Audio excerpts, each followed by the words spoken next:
কৃষক বন্ধুসকল মই কেইজোপামান জিকা কৰিছোঁ সংখ্যাত 16 জোপা। এই জিকা কেইজোপাত এতিয়া মই হেন্দালি দিব লাগে। হেন্দালি দিয়াৰ মই যিটো প্ৰচেছ সেই প্ৰচেছটো আপোনালোকক মই দেখুৱাব খুজিছোঁ। প্ৰথমতে মই এলাইন কৰিলোঁ, এয়া চাওক এই লাইনত মই খুঁটা 3টা দিছোঁ। বেছি জিকা কম যে খুঁটা 3টা দিছোঁ আৰু ইয়াত ক্ৰমান্বয়ে মই 4ডাল প্লাষ্টিকৰ সূতা কাঠি দিছোঁ। এই এনেকৈ হেন্দালিখন কৰোঁতে এটা কথা অতি ধুনীয়াকৈ মন কৰিব লাগিব, সেইটো হৈছে হেন্দালিখন সদায় উত্তৰ দক্ষিণা হ'ব লাগিব। যদি পূবা পশ্চিমা হয় এফালত ৰ'দ পৰিব আৰু এফালত ৰ'দ নপৰে, গতিকে ৰ'দ নপৰা ফালটোত জিকা নালাগিব, কম লাগিব।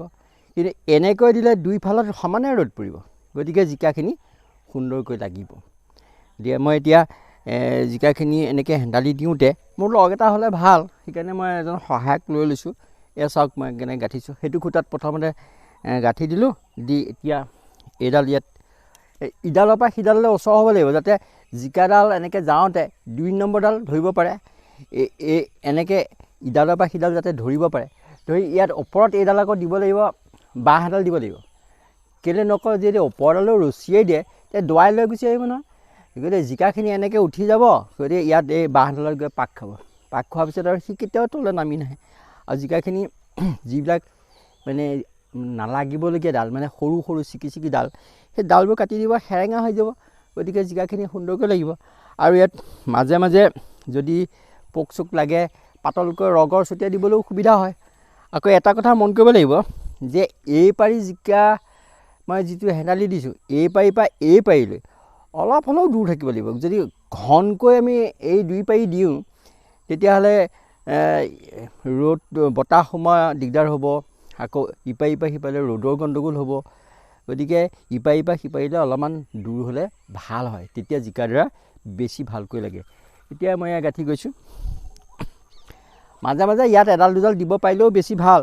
ঠিক এই পদ্ধতিতে মই সেয়া চাওক মই হেৰি কৰিছোঁ, ভাত কেৰেলা খেতি কৰিছোঁ, একেই প্ৰচেছটো একেই, একোতো দিগদাৰ হোৱা নাই। সেই ভাত কেৰেলাখিনি সেয়া লাগিবলৈ আৰম্ভ কৰিছে, সেয়া ফুল মেলিছে, দেখিছেই নহয়। গতিকে এয়া মই 2টামান খালোঁ অৱশ্যে দেই। গতিকে এয়া জিকা বগাবলৈ আৰম্ভ কৰিছেহে। আৰু এনেকৈ দেখিব যে এটা সময়ত গোটেই এইটো এপাৰি ৱাল এখনৰ নিচিনাকৈ সুন্দৰকৈ হৈ গুচি গৈছে। এই কোনো প্ৰব্লেম নকৰে, কাৰণ এইডালে ধৰিব নহয়। গতিকে ইয়াত ওলমি যাব বুলি একো ভয় কৰিবলগীয়া কথা নাই, এইডালে ধৰিব। গতিকে জিকাডাল নিজে এডাল সূতা হৈ পৰিব।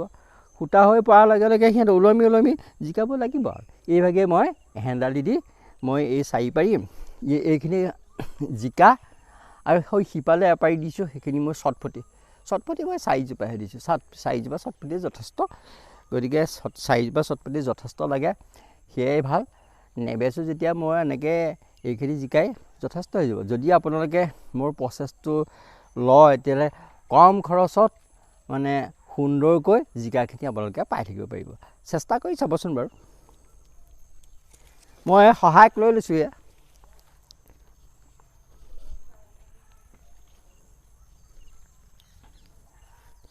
এইডালৰ পৰা এইডাললৈ ওচৰা-ওচৰি হ'ব লাগে। ওচৰা-ওচৰি হ'লে জিকাডালে তেতিয়া দিগদাৰ নাপায় আৰু বগাবলৈ খুঁটটো মেলি বগাব, আৰু তেতিয়া কোনো দিগদাৰ নাপায়। এইখিনি ৰিলছ মই কিনি আনিছোঁ। এই ৰিলখিনি মই এইখিনি গোটেইখিনি হৈ যাবগৈ আৰু বাঢ়িও আহে। আৰু অন্যান্য আছে নহয়, অন্যান্য বিন আছে, তাৰপিছত আকৌ এই হেৰি কি কয় উৰহি আছে, তিয়ঁহ আছে, সেইবিলাকতো মই এইটো ৰিলে মই দিবলৈ হৈ যাব। এই চাওক মই এইডাল ইয়াত এই পাৰিত প্ৰথমডাল গাঁঠিলোঁ, এইডাল দ্বিতীয়ডাল, এইডাল তৃতীয়ডাল আৰু চতুৰ্থডাল, এই 4ডাল গাঁঠিলে হ'ব। এই 4ডালে যথেষ্ট হ'ব। এইবোৰ অকলেও কৰিব পাৰি, কিন্তু ওচৰতে যদি সহায়ক এটা হয়, কোনোবা সহায় কৰা মানুহ হ'লে তেতিয়াতো ভালেই। আৰু তেতিয়া কামটো কৰিবলৈ ৰিলটো বগাই বগাই মাটিত গৈ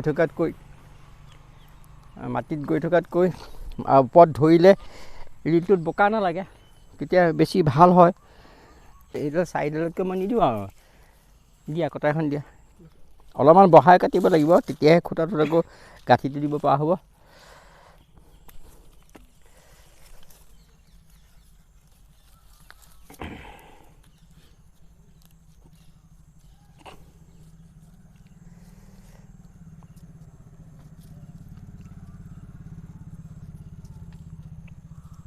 প্লাষ্টিকৰ সূতা নহয়, মেৰ খাই থকা ই জাপ মাৰি দিয়ে,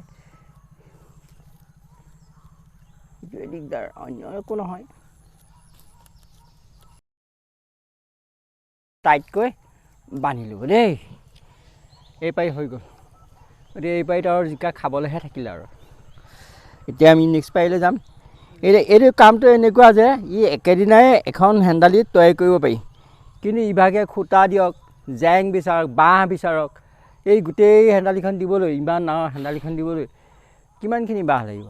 গতিকে বাঁহ দিলেও যিমানকেইটা জিকা লাগিব, এইভাগে দিলেও সেই তাতকৈ বেছিকৈহে জিকা লাগিব। বতাহ সোমাবলৈ সুবিধা পাব, সাৰ যাবলৈ দিবলৈ সুবিধা পাব, চিকুণাবলৈ সুবিধা হ'ব। গতিকে এইটো প্ৰচেছটো খুব চাইণ্টিফিক। এইটো মই বহু বছৰৰ পৰা কৰি আহিছোঁ। এই হেন্দালিখনৰ নামটো মই জে হেন্দালি দিছোঁ। কিবা এটা নাম এটা থাকিব লাগে আৰু, সেইকাৰণে মই জে হেন্দালিকে নাম দিছোঁ আৰু, কিনি দিম আৰু।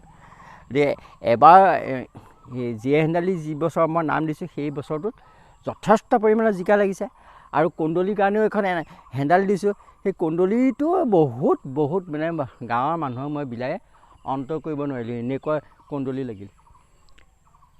গতিকে কৃষক বন্ধুসকল, মই এইটো দেখুৱাইছোঁ কেলৈ, যে আমি জিকা খেতি বা অন্যান্য এনেকুৱা লতাজাতীয় খেতি কৰোঁতে আমি হেন্দালি এখনৰ কথা চিন্তা কৰিবলগীয়া হয়। বিশেষকৈ টাউন অঞ্চলৰ সৰু জেগাবিলাকত জেং আমি নাপাওঁ। গতিকে তেনেকুৱা ঠাইবিলাকত এই প্লাষ্টিকৰ ৰছীবিলাক দি যে খেতি কৰিব পাৰি। আৰু আজি ইমান পাচলিৰ যিমান দাম হৈছে, ঘৰৰ চুকতে অকণমান মাটি থাকিলে জেঙৰ অসুবিধা বুলি পেলাই তাত খেতি বাতি নকৰাকৈ থাকিব নালাগে। প্লাষ্টিকৰ হেন্দালি এখন দিলেই তাত অন্ততঃ ঘৰখনত লাগতিয়াল শাক পাচলি এটা কম পৰিমাণে হ'লেও বা বেছি পৰিমাণে হ'লেও আপোনালোকে পাই থাকিব পাৰিব। গতিকে সেই আপোনালোকক এই ধৰণে হেন্দালিৰ জৰিয়তে কৃষি ক্ষেত্ৰত সহায় কৰিবৰ কাৰণেহে মই আপোনালোকক এই হেন্দালিখন দেখুৱাইছোঁ। গতিকে এইটোৰ পৰা আপোনালোক উপকৃত হ'ব বুলি মই আশা কৰিছোঁ।